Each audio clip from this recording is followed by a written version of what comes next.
We had tried to bring you earlier, and this time turned to, well, the frontier.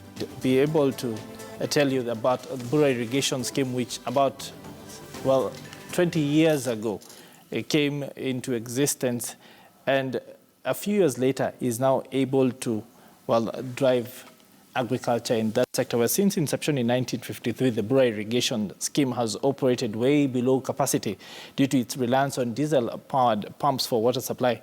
This is not only expensive, but limits the ability of the project to expand.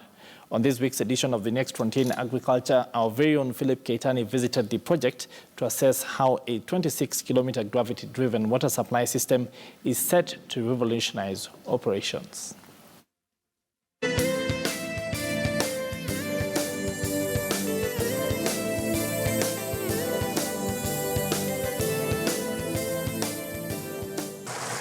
First mooted in the early 50s and established in 1978, the Bura irrigation scheme was set up with the objective of settling the landless, unemployed or underemployed.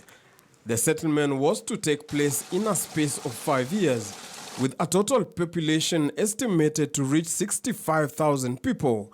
But 39 years down the line, the irrigation scheme has faced a myriad of challenges that has hampered its growth and the amount of crop it could produce. Saa zingine maji huwa inatusumbua, saa zingine tunapata maji tunakosa soko. The use of diesel pump to draw water for irrigation from the Tana River has been cited as a major limitation in the sustainability and further expansion of the scheme due to the high operation and maintenance costs. We are using diesel generators which use diesel, and we use around 75 liters of diesel for 1 hour.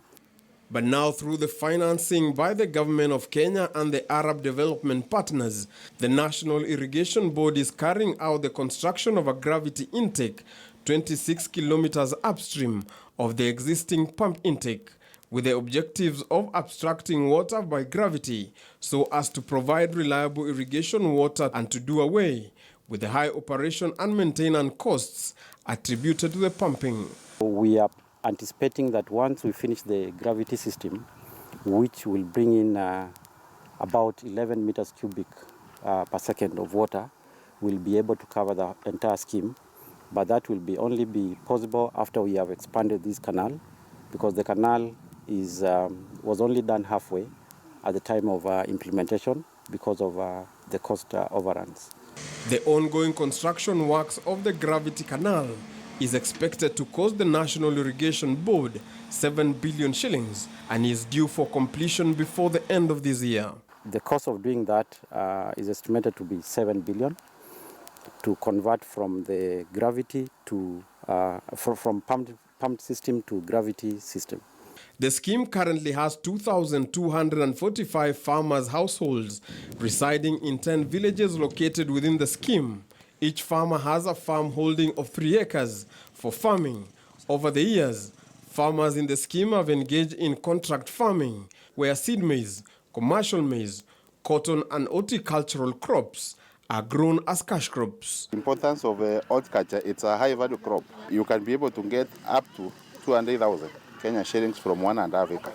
These farmers have over the years faced other challenges, ranging from low financial capacity, inadequate supply of basic seeds from seed companies, high cost of production, and proliferation of Prosopis juliflora, also known as the Madenge plant. Global warming and changing weather patterns have affected food production in the country, forcing irrigation schemes like the Bura irrigation scheme that was originally set up to produce cotton, to diversify and produce food crop to help boost food security in the country. Philip Keitani for The Next Frontier.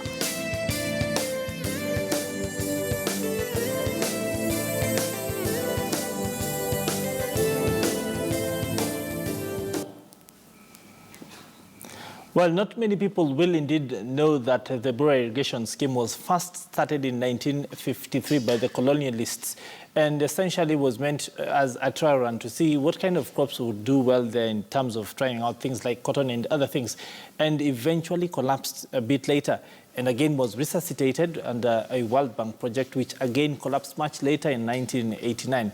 Well, to give us a bit of background on where exactly this project is supposed to go going forward, our very own Philip Keitani, the man himself, he has been out in the field in Bura, now comes to the studio to give us a perspective on just what to expect. Karibu sana. Asante. Now, first off, Kenya in a drought situation. Projects like this meant to be the bridge that will enable us in future be able to ensure that Kenyans have enough food to eat. What exactly is going on there?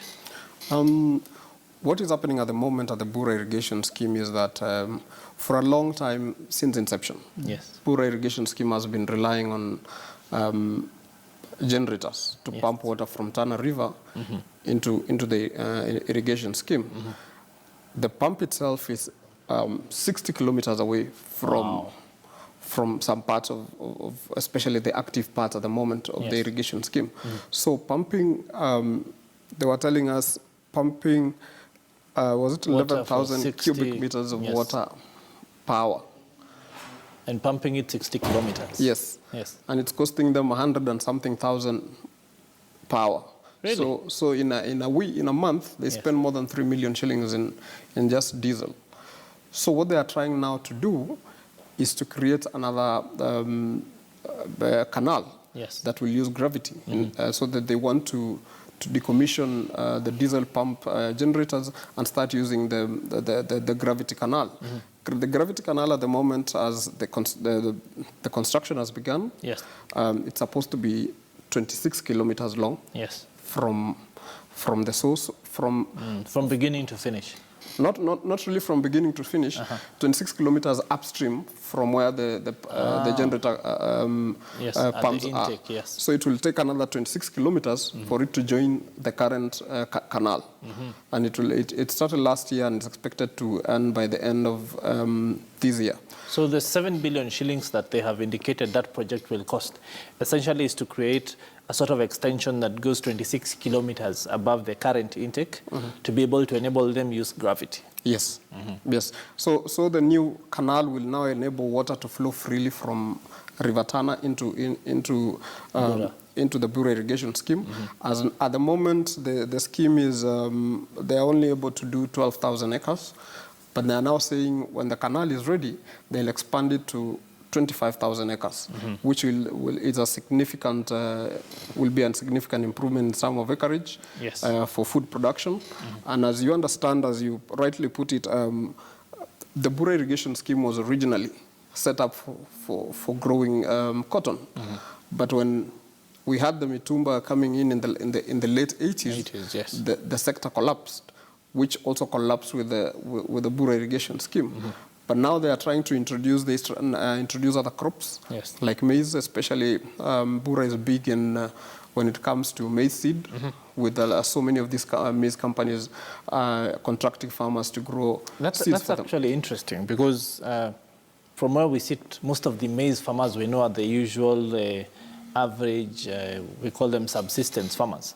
But these guys actually have contract farming and they're doing it. Why is that the case? These farmers have been educated on how to do it. And these companies come to the ground, educate the farmers, come in with the seed, they show them how to do. Even though they have small pieces of land, because a farmer has 3 acres. So, but when you contract a number of them, it becomes big acreage. But because of water fluctuations, and you know, the Tana River also serves the Seven Fork. So, like they were saying, over the weekend, there is almost no water in the river downstream, because it's like the Seven Fork, they close the outlets to hold more water for them to use in the coming weeks. So during the weekend, they barely have any water. But they are saying going forward, they also plan to set up their own dam, so that it can also hold water for the irrigation scheme, so that in times like this one, they can still be holding enough water, regardless of what happened upstream, to still support the irrigation scheme at Bura. Your story talked about a possible expansion from the 12,000 acres currently. What sort of activities would we be looking at them going into? What have they said they want to do with additional acreage? Most of it will go still to seed maize. Yes. But at the moment, they've started introducing horticultural crops. One of the biggest horticultural crops that is doing very well at the moment are the watermelons, and which they say only takes 30 days from planting to harvesting. Okay. So every 30 days, a farmer will have cash in their pockets. And provided they don't clash, the harvest doesn't meet There's the no other glut, harvest from yes. other parts of the country, they always will make good money. They're also doing onions, but not that much. They are planning also to introduce rice, but still they are working on that.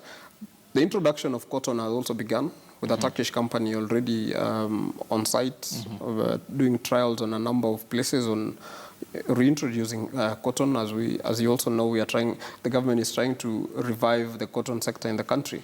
So those are some of the few crops that at the moment they are looking at reintroducing. So as a youth, and especially knowing that a lot of young Africans don't like agriculture, the average age of an African farmer is north of 65. Do you think schemes like this are providing the opportunity for young Africans, young Kenyans, to get into agriculture in a way that is not subsistence or traditional or conservative, and have automation, mechanization, value addition, and really be able to make a difference for themselves and for their countries? Well, at the moment, as you rightly put it, most young people see agriculture as like a punishment. Yes. For some of us who grew up in the farms, we never liked being told to go to the farm. Yes. But as you look at the numbers, farming is currently has the highest returns. And with the current high rate of unemployment and the high rate of guys graduating every year from campuses, middle colleges, yes. There are so many people out there looking for the same job that is not even available. So the better option for majority of young people now is to swallow your pride and go back to the farm. The farm will give you more satisfaction than what you'll get from a job. So if the young people realize that early enough and go back to these farms, like now, the extra 15 acres, almost 18,000 acres that will be created in Bura, they will be up for grabs. But who will get this farm? At the moment, only old people in the irrigation scheme. Yes. So where are the young people? So the government, it's an opportunity. It's an opportunity. Okay, indeed. Thank you very much, Philip Keitani, for taking the time to talk to us.